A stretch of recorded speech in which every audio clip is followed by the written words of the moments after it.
তো আমরা যেটা দেখছিলাম যে ফাইন্ডারস্কোপটাকে কী করে লাগাতে হয়। তো টেলিস্কোপের এটা হচ্ছে আমার ফ্রন্ট সাইড, এটা ব্যাক সাইড। ফাইন্ডারস্কোপ এটাও ফ্রন্ট সাইড, এটা ব্যাক সাইড। স্টিকারটা যেখানে লাগানো আছে সেটা ব্যাক সাইড। তো ব্যাক সাইড টেলিস্কোপের ব্যাক সাইডের সঙ্গে থাকবে, ফাইন্ডারস্কোপের ফ্রন্ট সাইড টেলিস্কোপের ফ্রন্ট সাইডের সঙ্গে থাকবে। এবার আমরা দেখি কি করে ফাইন্ডারস্কোপটাকে এখানে লাগাবো। আমরা আবার দেখেছিলাম যে দুটো স্ক্রুকে লুজ করে নেবো যাতে স্ক্রু দুটো একদম বেরিয়ে না যায়। হ্যাঁ, কিছুটা অংশ লেগে থাকলো, দুটো স্ক্রুকে আমরা লুজ করলাম। লুজ করার পরে খুব ভালো করে দেখুন, এই যে কানেক্টারটা রয়েছে, কানেক্টারের সামনের জায়গাটা একটা ওভাল শেপ আছে, তারপরে না দাঁতগুলো শুরু হলো। দেখুন এটা একটা গ্রুপ, এটা একটা গ্রুপ, এটা একটা গ্রুপ।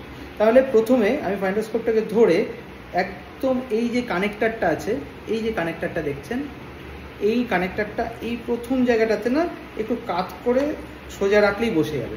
বসে যাওয়ার পরে আপনি ফাইন্ডারস্কোপটাকে সোজা পিছনের দিকে ঠেলুন, চলে যাবে। আবার এই যদি পজিশনে আমি রাখি, ফাইন্ডারস্কোপের এই যে দাঁতটা আছে, দাঁতটা আমি বসালাম, বসলো, দেখুন টক করে একটা আওয়াজ হলো, বসলো। ওটাকে যতটা পারা লুজ করা, লুজ করে নিয়ে নেক্সট আবার আমরা এই জায়গাটাতে বসাই, বসিয়ে পিছনের দিকে ঠেললেই সিম্পল ঢুকে যাচ্ছে।